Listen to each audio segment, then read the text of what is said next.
Virginia's Attorney General demanding that colleges start protecting Jewish students in the wake of anti-Israel demonstrations on campus. That's right. The letter says groups like Students for Justice in Palestine have repeatedly held demonstrations in Virginia where protesters chant from the river to the sea, Palestine will be free. The First Amendment does not protect speech that is directed to inciting or producing imminent lawless action.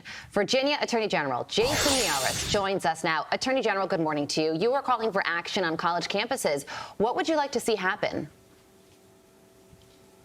Well, I mean, I think October 7th, what you realize, not only was it the worst terror attack in Israeli history, it's one of the worst terror attacks on Americans since 9/11. You had over 31 Americans that were butchered by Hamas, over a dozen now held hostage, and at a time when I think we need moral clarity on throughout the West, we're seeing moral confusion on our college campuses. And when you see so many young people that are marching and saying, you know, from the river to the sea, Palestine will be free, they conveniently leave out what's going to happen to the 8 million Jewish citizens that currently live in Israel that live between the river and sea. And it's a Hamas slogan that's openly advocating for a second Holocaust. And so my frustration, what I'm seeing on college campuses is, as Attorney General, I'm constantly hearing from students, Jewish students, that are feeling that they are really under attack figuratively. They're very fearful for their public safety.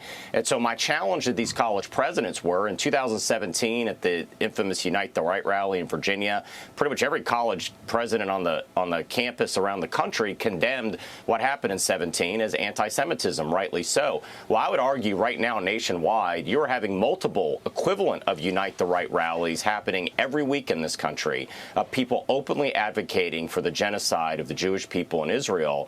And so these college presidents, you also have a First Amendment voice as well, and your silence is not going unnoticed at this critical time. You need to actually show the moral courage to speak out against anti-Semitism and bigotry, and also make sure those policies are in place to make sure your Jewish students, every Jewish student on every campus in America, should never be going to class looking over their shoulder in fear. And tragically, that is happening right now across America. It is both heartbreaking, and it's our job as elected officials to make sure that our presidents of every college university is being held accountable. It really does speak volumes, A.G. Miyares, that a letter like this is even necessary in our world right now. This should be common sense stuff. But nevertheless, a letter like this is necessary, and we are certainly thankful that you wrote it. A.G. Miyares, always great to have you on the program, sir. We appreciate it. Thanks for your time this morning. Thank you so much.